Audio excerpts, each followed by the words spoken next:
Have you ever noticed that almost every tech company is blue and every fast food place is shouting red and yellow at your eyes? It's not a mistake, and no, designers didn't have a meeting to copy each other. It's a calculated psychological influence on your brain. Brand designers are basically wizards using a 12-slice color wheel to make you feel things you didn't sign up for. Hey guys, I'm Deborah, a graphic and brand designer currently on a mission to build a successful creative business and sharing everything I've learned along. This video will be diving headfirst into a topic that's all around you all the time, influencing your decisions in ways you might not even realize. And we are talking about the silent, persuasive superpower of color. Specifically how companies use color in their branding to make you feel things, buy things, and generally connect with their products on a deeper and more subliminal level. It's like mind control but with pretty colors. Now you may be thinking, girl, color is just color. I like blue, you like red, who cares? My friend, the human brain is a squishy, impressive thing, and it's been wired over millennia to associate certain colors with certain vibes. And smart marketers, brand designers, they figured that out.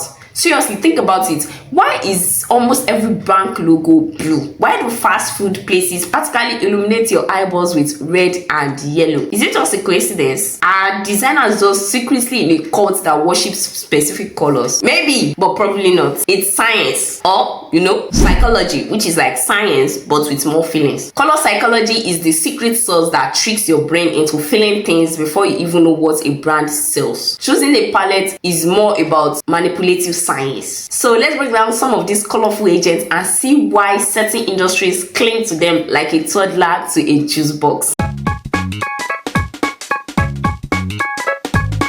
Let's start with our old friend blue, the color of the sky, the ocean, and apparently every financial institution that wants you to trust them with your life savings. Banks, insurance, tech giants, healthcare, they are all swimming in blue. You want people to give you their money or trust you with their heart surgery, you pick blue. And the psychology behind it is that blue is the dependable older brother of the color wheel. It lowers the heart rate, it screams stability, intelligence, reliable, trustworthy, stable, and definitely won't run away to a tropical island with your money or lose your life savings in a crypto scam. It usually gives the vibes of I will not lose your life savings or leak your browsing history. It's cool, it's collected, it screams I know what I'm doing and I won't accidentally set your money on fire. And you're wondering, why does this work? If a bank uses hot pink, you would assume they are spending your money investments on clubbing or disco balls or something girlish. Blue says we are stable, corporate, and possibly a little boring, which is exactly what you want from your heart surgeon, dentist, nurse, healthcare personnel. So companies that use them are like Facebook, Meta, Chase, Dell, and other companies. Now, if color had a personality, red would be that super confident, slightly aggressive friend who always wants to be the center of attention. It's the color of passion, energy, urgency, and sometimes, hey, stop doing that. There's a reason McDonald's, Burger King, Mr. Biggs, Wendy's all look like they are part of the same gang. Red actually increases your heart rate and makes you hungry. Yellow makes you feel happy and hurried. Put them together and they have the stop and gauge effect. I mean, red is used in stop signs, fire trucks, sales banners screaming 50% off. Red gets your heart rate up. It literally makes you hungrier, hence why so many fast food chains like McDonald's and KFC slap it all over their branding. They want you to feel the urgent craving that I need a burger now sensation. Psychology behind it is that red creates an urgency, buy, eat, panic. Yellow is friendly. Together they tell your brain, I'm hungry, this is cheap, and I should eat it in my car while sobbing. This gives the vibes of a chaotic carnival where everywhere is deep fried. I'm hungry, I'm impulsive, I need a snack in the next 45 seconds. You're probably driving at 60 mph, you see a yellow M against a red background, and suddenly you are craving for a chicken nugget. It's a biological warfare, honestly. And the secret sauce is that this combo is designed to make you eat fast and get out. It's the get in, get fed, get out palette. If McDonald's were painted in forest green, you'd probably stay for a 3-hour chat and a nap, which is terrible for their profit margins. So I've mentioned industries that use this. So if you are launching a calm, meditative yoga studio, red might not be your go-to unless your yoga studio is about intense power yoga where people literally sweat fire, in which case go wild. turn to the color of nature, growth, and well, money. It's green. It's the crunchy, granola eating, eco-conscious entrepreneur of the color world. It's fresh, it's healthy, it's often associated with stability and prosperity. That's why we have industries like organic food brands, organic snacks, wellness, environmental organizations, finance that has that the money kind, even gardening companies. Green is their bread and butter. It instantly communicates freshness, natural goodness, and a connection to the earth. And don't forget the money angle. Green also symbolizes wealth and financial stability, which is why you might see it pop up in certain finance brands. If your product has the word organic, bio, or clean on it, you are going green. Green is the universal signal for natural, fresh, and ethical. Green used to mean go, but now it means this product was touched by a leaf at some point in the supply chain. The psychology behind it is that it symbolizes health, growth, harmony, and relaxation. And it gives the vibes of I'm a gym rat drinking a green juice while checking my stock portfolio. It's a cool strategy used by marketers and brand designers. As per green tells the brain this is safe to consume and probably came from a forest, not a lab. And people often take advantage of this trick because even brands that aren't actually green will slap a leaf on their logo and use sage stones to make you forget they're a giant corporation. It's the visual equivalent of a deep breath in the forest. Green is a versatile color really. If you want to sell someone a freshly brewed, ethically sourced coffee, green it up. If you want to sell them a tractor that will make their crops grow abundantly, green again. That's why companies like Starbucks, Whole Foods, John Drew, H&R Block, brands like that use green. Now let's pivot to orange. If blue is a boring lecture and red is a scream, orange is a high five. It's the extrovert of the color world. It's friendly, it's high energy, and it's surprisingly affordable. It's the color of friendliness, vitality, and Let's get stuff done. I would say orange is a bit of a psychological rebel. It takes the hey look at me energy of red and removes the I might be a warning danger vibe. So it's like the friendly neighbor. I mean, look at Home Depot. They want you to feel like DIY is accessible and fun, not intimidating. So orange says You can totally build that best body by a hammer. orange is also that playful kid. It's the color of enthusiasm and playfulness. Have you noticed how it's all over kids network like Nickelodeon? I mean, Nickelodeon is the king of this. It's messy, it's loud, it's slime colored. Wait, slime is green, but the logo is orange. You get it? It's pure, unadulterated childhood energy. Orange is also the value play. It's the secret code for great value. It feels less expensive than purple or black, which is why brands like Payless or Docking use it. It's the budget-friendly but still a blast color. Orange is great for brands that want to scream approachable and fun. It's the color of a good time that doesn't break the bank. It's why Fanta feels like a party in a bottle and why the Amazon arrow looks like a smirk. It's confident, but it's not suck up. It's basically the golden retriever of branding. It just wants you to like it and play with it. So that's why we have industries like food and beverage, budget, travels, and logics use it. If your brand is a fun uncle or a helpful neighbor, orange is your best friend. We are opening a boutique hotel for billionaires. Orange says Free continental breakfast. while if you use purple, it says the Pillowcase are spawned from gold. so know your vibe.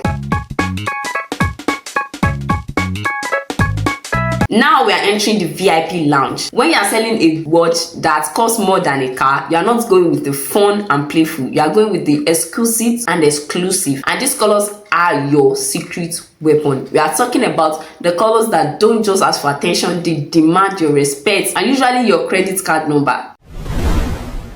Let's talk about black, gold, and silver. Those are the VIP lounge colors. They are status symbols. If the other colors are shouting for your attention in the grocery store aisle, these three are sitting in the back of a chauffeured car waiting for you to notice them, and you definitely will.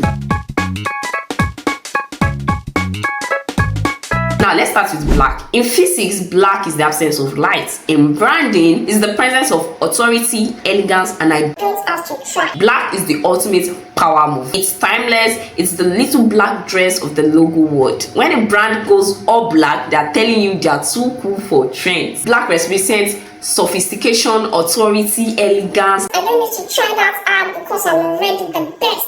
I mean, Nike uses it because it's serious and high performance. Apple uses it to look like they have arrived from a sleek, minimalistic future where wires don't exist and everything costs a year's rent. But but be careful. If you are starting a brand for a daycare center or a line of bouncy castles, maybe don't go black because it's gonna look full gothic. Too much black can feel heavy, mournful, or just plain intimidating. Unless your daycare is for future ninjas, in which case, carry on.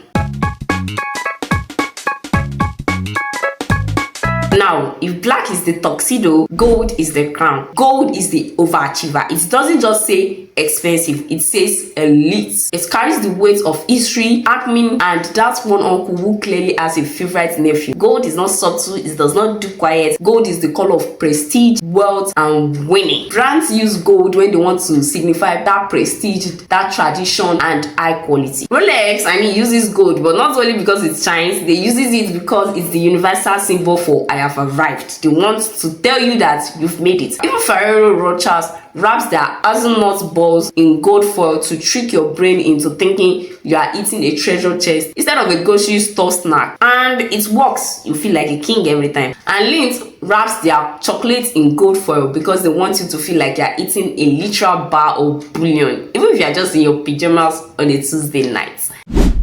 But then there's a risk to it. If you use too much gold, you go from elegant to obnoxious real fast. There's a fine line between a luxury hotel and a supervillain's bedroom.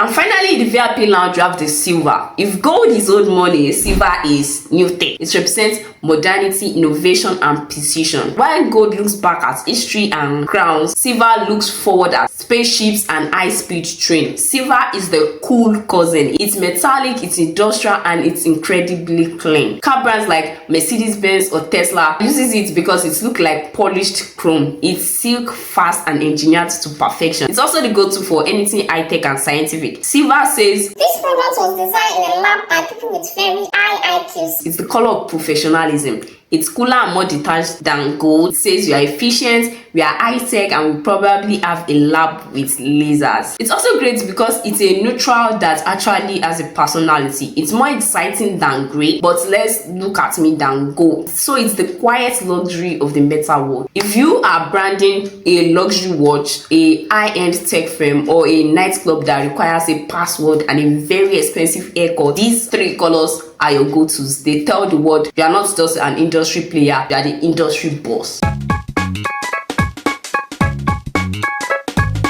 Let's talk about purple. If blue is the dependable accountant, purple is the eccentric aunt who traveled the world and came back with stories about ghosts and really expensive tea. Historically, purple was the flex of the ancient world. Back in the days, getting purple dye involves crushing thousands of tiny sea snails. It was expensive. It basically cost a kingdom just to color a pair of socks, and only emperors could afford it. Purple was the color of royalty. Fast forward to today and your brain still thinks, Fancy. that fancy vibe has really stuck. Brands use it when they want to scream luxury, creativity, and wisdom. In terms of luxury, think of Hallmark or Cadbury. They aren't just selling you a card or a chocolate bar. They are selling you a premium experience and emotional sophistication. It feels more like treat yourself than buy this because it's on sale. And purple also gives the edge. You've got Switch and Roku. For them, purple is the cool alternative. It's not corporate blue. It's not angry red. It's for the creators, the dreamers, the people who stay up until 3 a.m. watching someone speedrun a 20-year-old video game. So if you are starting a high-end spa, a fantasy book series, or a brand of premium chocolates that tastes like it was blessed by an angel, if you want your customers to feel like they've joined an exclusive club or discovered a hidden secret,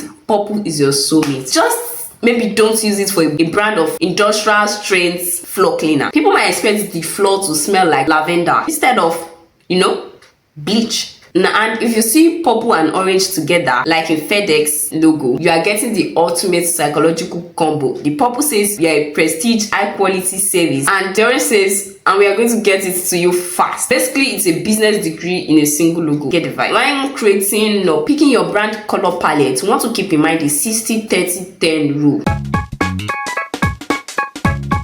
Don't just paint everything gold. Use the 60-30-10 rule.